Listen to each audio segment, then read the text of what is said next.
Um, um, that kinda broke me.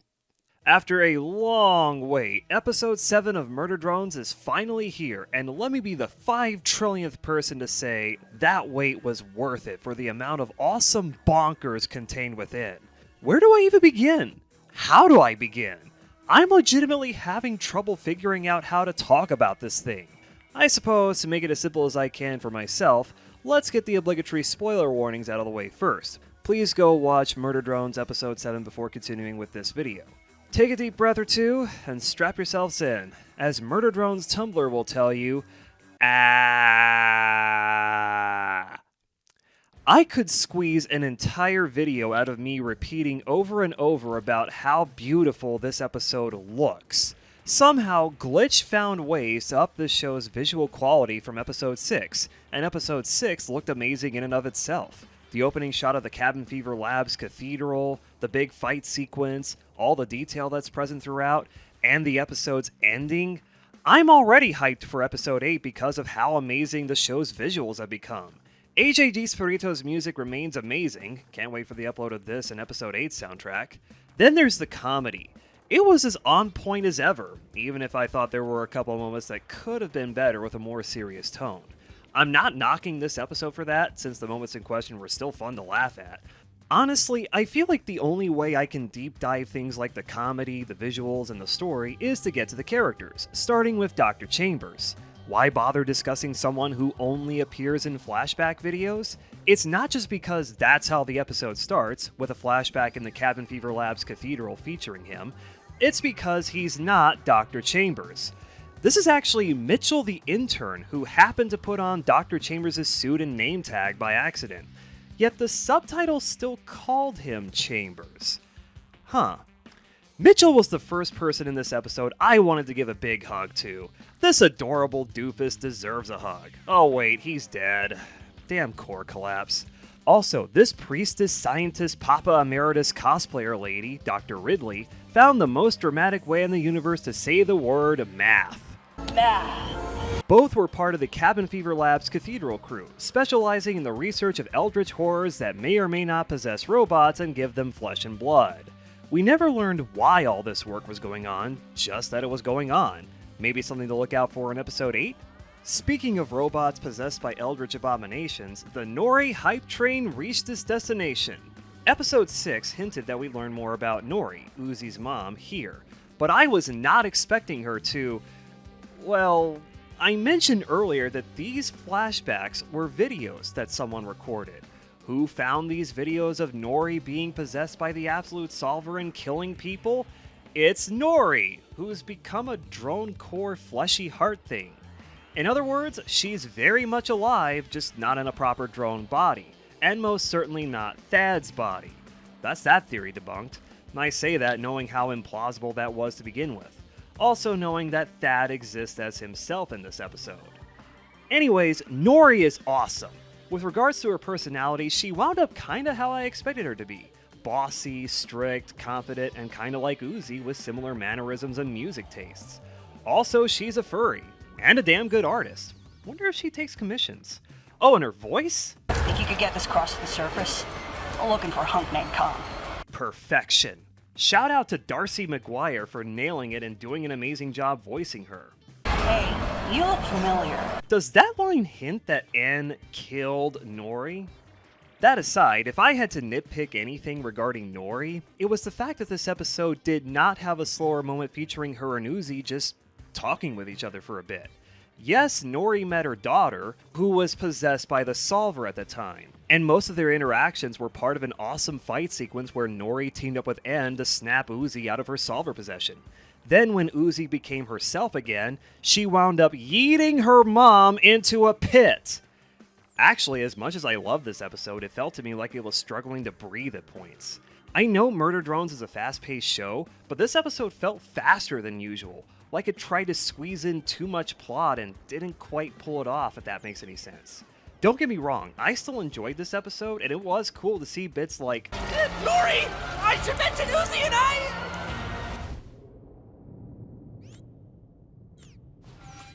and watch Nori kicking butt in that fight sequence. and laugh at her response to En basically admitting that he and Uzi are a couple, and her interactions with En in general. Hopefully her being yeeted into a pit won't be the last time we see her. On that note, she told En at one point that she wanted to meet up with Khan. If episode 8 doesn't include a scene where Nori meets Khan, the resulting disappointment might cause Earth's core to collapse. The other half of the mom duo, Yeva, Doll's mom, also showed up, but only in the flashback sequences. Yeva's a Tetris god, lives in a locker, and is possibly best friends with Nori. That last bit's not something I expected, given that picture of the two that showed up in episode 6. She even cut off Nori's hand to help snap her out of her solver possession, Nori holding that hand out the moment she saw Yeva pull out a knife. This alone makes Yeva cool, and I hate to know that she's dead. Thanks, V. Literally didn't even taste that good. By the way, V did not appear at all in this episode, only her ghost hologram as projected by the Absolute Solver. Oh, and she popped up in another flashback I'll talk about soon. Thus, it remains unclear what happened to her after the ending of episode 6. I'm still holding out hope that she's alive somewhere. Also, I'd like to point out that in episode 6, V said, Anything to screw Sin's plan. in front of Sin herself. More on that in a bit. Before that, I need to discuss the true heroes of this show, Lizzie and Thad. Yes, for the first time since episode 4, they made an appearance. Their big deal? Lizzie's looking for something or someone, dragging Thad along, and she keeps messaging a secret friend, as Thad calls them. Who could this secret friend be? V? We know V and Lizzie are friends. Considering Thad and Lizzie were walking towards one of the drone corpse spires, Jay subsequently showing up and flying into that spire, also Lizzie noting that she was looking for something regarding Jay, if not Jay herself, I think it could have been V. Of course, that's assuming V is still alive and able to contact Lizzie. Cue another returning character, Khan, who takes Lizzie's phone, throws it into the ground, and says this. Bad crowd, those murder drones. All that aside, this is Khan's first appearance since episode 5. He's here because he's looking for his daughter? He wanted to get off his butt and actually do something to help defend his people against the disassembly drones?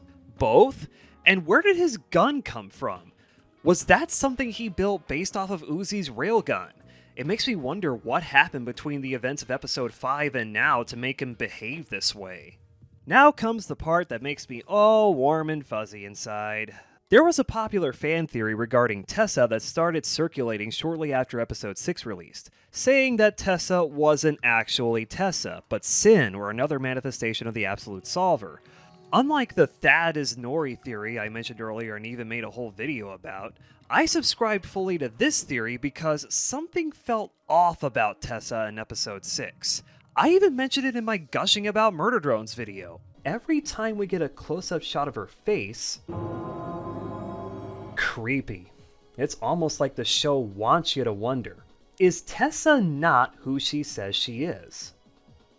Then episode 7 came in and said, nah, this isn't Tessa, it's Sin. And holy crap, that design is freaky and awesome. Flesha, or Sinessa as people have been calling her. What Sin did was take Tessa's skin, her corpse, and start wearing that, along with Tessa's clothes, and her hair. Yet we still see elements of Sin herself. Her original drone body, her walk, her voice, well, the Solver's voice. I guess she made good on what she said to Tessa in episode 5. You will not have to discard your pets, and I will not discard you. Presumably, the Tessa we saw in the flashbacks of both episodes 2 and 5 was the real Tessa, who died in the Gala Massacre. Meanwhile, the present-day Tessa we've seen since the ending of episode 3 was actually Sin this whole time. Sin wanted to blow up Cabin Fever Labs. Sin wanted to kill all the other Solver hosts, including Uzi and...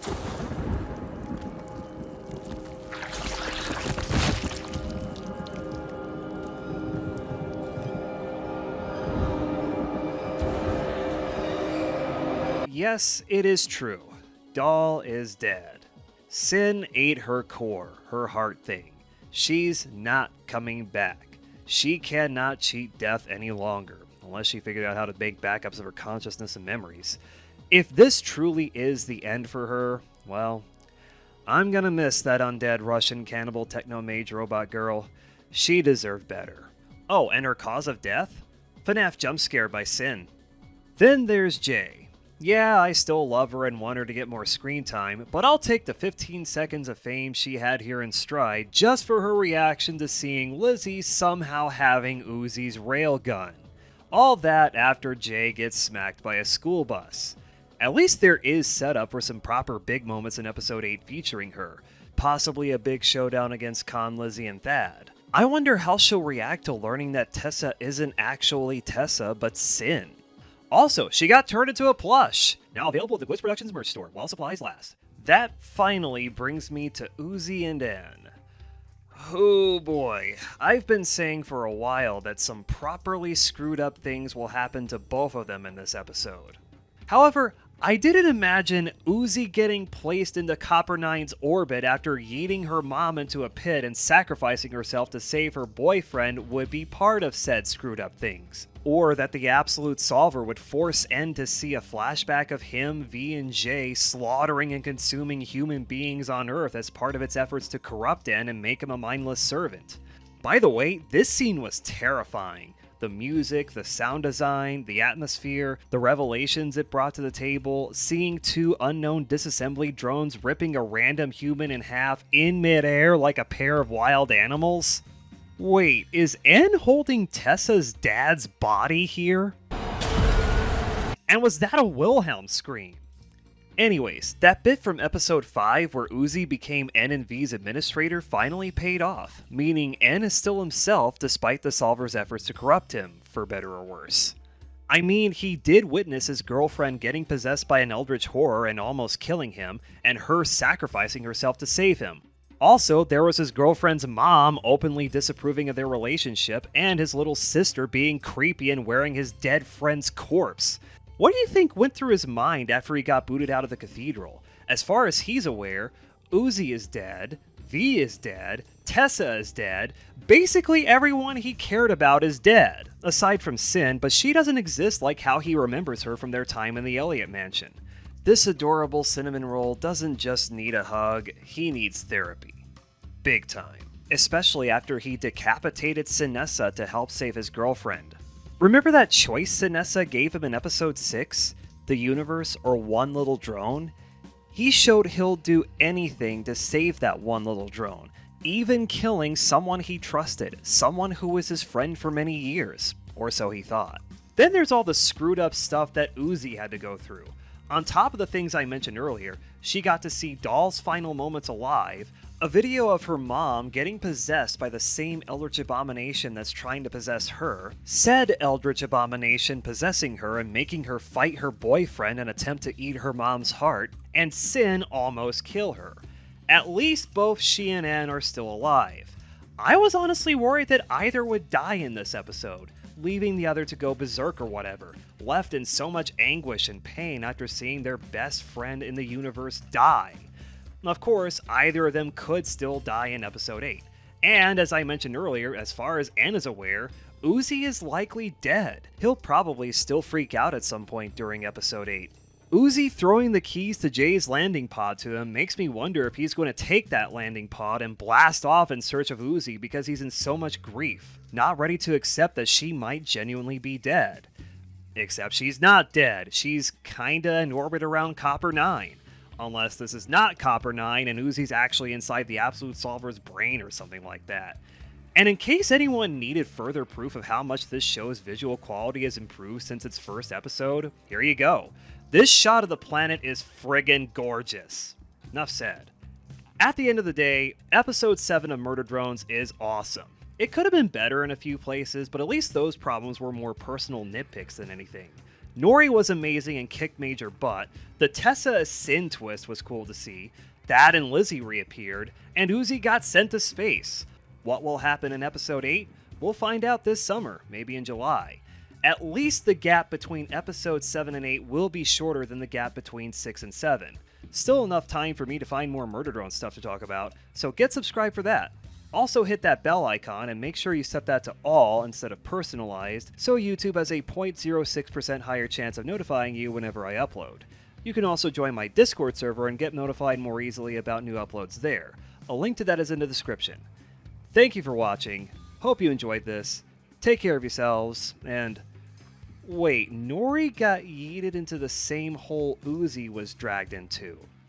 Is it time to hop aboard the Nori hype train again? I think so.